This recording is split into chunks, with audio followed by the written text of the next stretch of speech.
Подъехали в Таджикистан. Высота 3900. Стоим возле озера Каракол. На улице холодно, минус 5 градусов. Будем делать завтрак. Состояние плохое. Болит голова, дышится тяжело. Ночью было минус 11. Замерзла солярка в топливопроводе, который идет на обогреватель салона. Под утро он вырубился. А вообще мы сейчас находимся, сзади меня находится поселок Каракуль. Можно обратить внимание, что крыши на домах плоские, потому как в этой котловине Каракуль самое сухое место. Выпадает осадка всего 20 миллиметров, то есть двускатные крыши вот такие вот, здесь попросту не нужны, осадков нет. В этой стороне находится бессточное соляное озеро Каракол, самое большое в Таджикистане. Круто это или не круто, но оно находится на 100 метров выше озера Титикака. Все запасы воды замерзли. Около озера подтекает пресноводный ручей, который не замерз. С него набираем воды.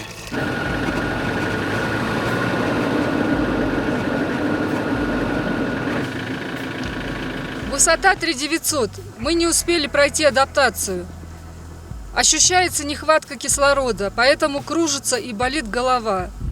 У Висбора есть строки: по кручам каменистым смотри, не оборвись. Машины-альпинисты карабкаются ввысь. Мы на самой верхней точке Памирского тракта. Перевал Акбайтал. Это самый высокий перевал Таджикистана и Советского Союза. Очень тяжело дышать.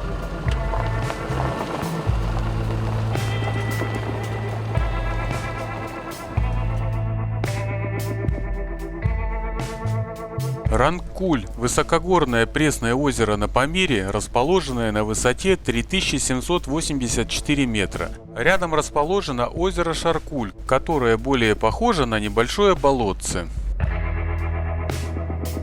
Утром опять было минус 11. Стоим возле города Муграб. Были бы коньки, на коньках бы катались. Едем в Мургаб получать регистрацию. Таджикистан маленькая страна, а столько лишних телодвижений по получению всяких разрешений и уведомлений – пипец. Ленин оказался на том месте, где и был поставлен 70 лет назад. От декоммунизации он тут не страдает. В Авире симпатичную начальницу Асю застали тоже на месте. Все рассказала и отправила нас за ксерокопиями на базар. В городе и милиции нет света. Пока делал ксерокопии, закрылся банк на обед. Когда банк открылся, работница оформила нам квитанции, но оплатить нельзя. Не вернулся с обеда кассир. Пришел кассир, хотел было поменять рубли, но меняют только доллары и евро. Причем 20 и 10 евро взяла с такой гримасой, будто я ей дал рваные советские рубли. Утренняя рыбалка на озере Булункуль отменяется по причине того, что озеро покрыто льдом, а у нас только спиннинг и все. Зимние-то удочки мы не брали.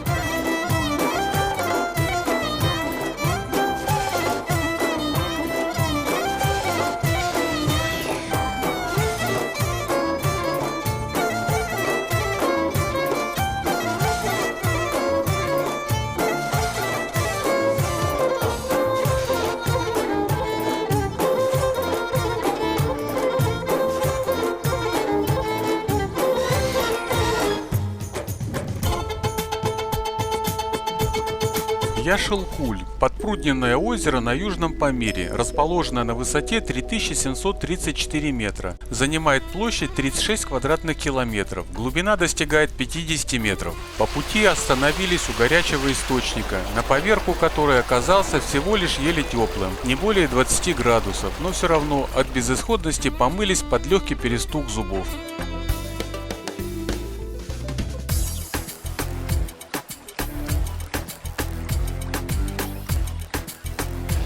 Что-то форель не ловится, обещанная.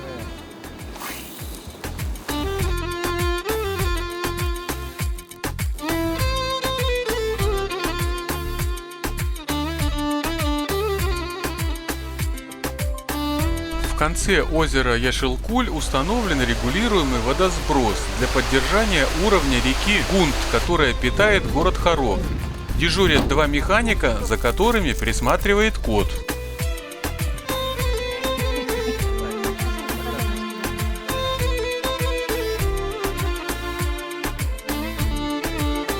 Вот эта красная канистра лежала в багажнике. Из нее мы заправляем салонный обогреватель воздуха. Достал ее сейчас, хотел долить солярки. Солярка запарафинилась. Через сетку не проходит. Густая стала, как кисель с какими-то вкраплениями. Вчера вечером проехали контрольно-пропускной пункт. Пограничники нас выпустили на дорогу, идущую вдоль Афганистана. Вот эта речка называется Памир. И на том берегу уже Афганистан. Граница проходит по руслу реки. Ночью было минус 11 градусов. Границу Афганистана можно не только в сапогах перейти коротких, а можно даже на машине переехать.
Четвертый день мы едем по Памирскому тракту. Нам удалось достичь города Хорога, бывший город Бадахшан. На той стороне Афганистан. Сегодня ночью было минус 2, всего лишь минус 2. Днем плюс 20, по-моему. Сейчас спустимся в город, попробуем заправить газовые баллоны, сделать кое-какие там мелкие дела и вдоль реки едем дальше. Вниз спускаемся, вниз все постепенно.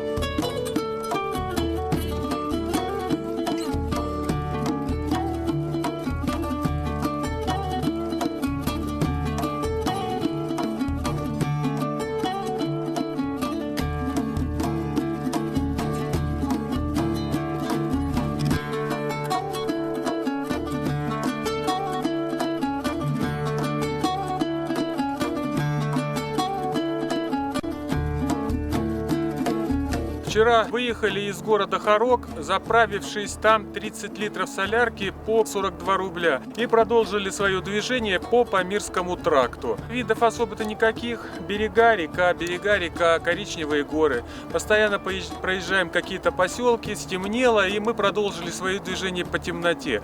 В общем-то, я могу сказать, что здесь большая проблема с хорошими парковочными местами. Потому как дорога узкая, съездов практически никаких нет, и остановиться, в общем-то, негде. И чисто случайно заметили здесь небольшой какой-то съезд на горку, заехали, утром проснулись, оказалась огромная бесхозная поляна размером, наверное, с несколько стадионов. А вот напротив нас афганское село, ходят люди, на ишаках ездят. Света у них ночью не было, а у нас горел светодиодный фонарь. Вот внизу фуры ездят, вон дорога проходит внизу.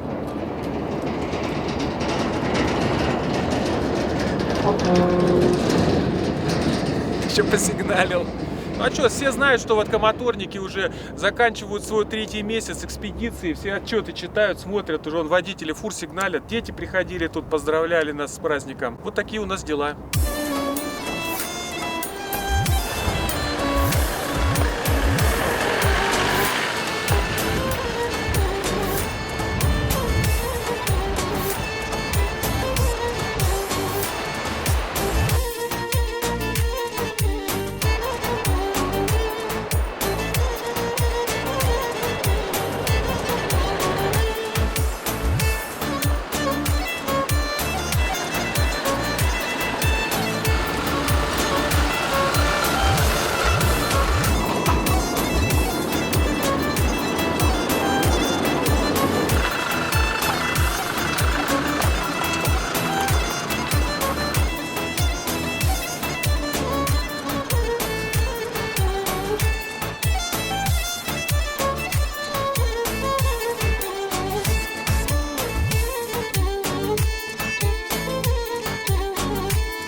Утром, отогревшись от ночного минуса, продолжили пробиваться к леднику. Ледник Русского географического общества – долинный древовидный ледник на Центральном Памире. Расположен в верховьях реки Ванч на стыке хребта Академии наук и Дарвазского хребта. Открыт в 1882 году Костенковым и Бесединым. Название леднику дано в 1928 году. Километров за 15 до ледника с третьей попытки удалось взять брод с бурным течением, только после того, как в течение получаса я его забросал крупными валунами. Через несколько километров мы остановились перед мостом из 3 бревен. Далее в направлении ледника возможно только пешаком. Оставили авто в сторонке, чтобы не мешать движению. Мост разрушен, поэтому идем пешком. Хотим на ледник посмотреть. И потопали в направлении небольшой норы в серо-зеленом оползне. Так воспринимается ледник с расстояния около 5 километров.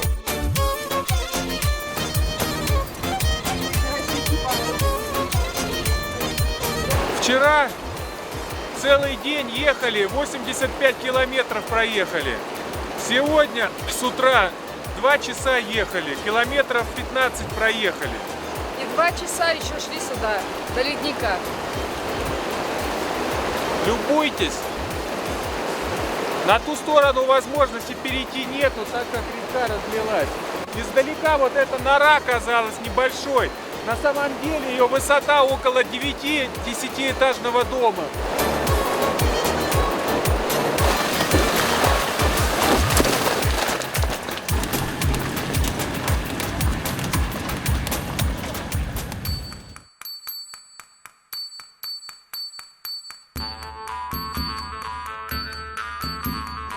«86-й день нашего путешествия. На улице 0, а ощущение как будто -5.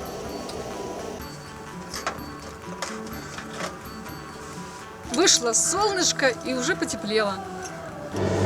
Надеюсь, заканчиваем поездку по Памирскому тракту. А сейчас обедаем.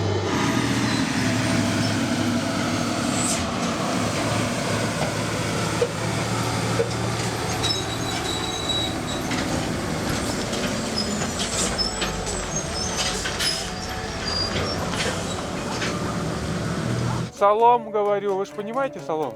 Да, да. А привет понимаете? Привет, понимаешь? Привет. Да, да. Привет. Привет. О, понимаешь. Здорово. Салом. Валя, как дела?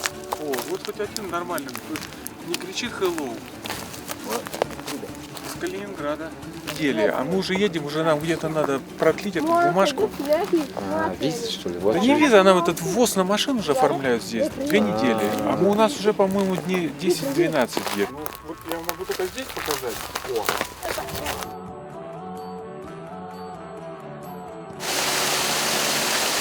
За 6 дней закончили практически проезд Памирского тракта, проехав по нему порядка 600 километров от самого начала до города Калай-Хуммыбы. Но практически смотреть ничего интересного на Памирском тракте нечего. Дорога как дорога, вся разбитая, местами попадается асфальт. Слева река Пяндж, справа скалы. Постоянно проезжаем какие-то поселки, в которых все дети выбегают и кричат тебе hello. Хотя впоследствии выясняется, что все говорят по-русски. Зачем кричат hello, я не понимаю. И вот едешь и hello, hello, hello, hello. Видимо, вот ребенок, рожденный на Памирском тракте, первое слово, которое он произносит, не мама, не папа, а hello. Ему говоришь салом, он тебе hello. Значит, в Калай-Хумбе повернули мы направо, через несколько километров уперлись в пограничную заставу, вот она там сзади, внизу.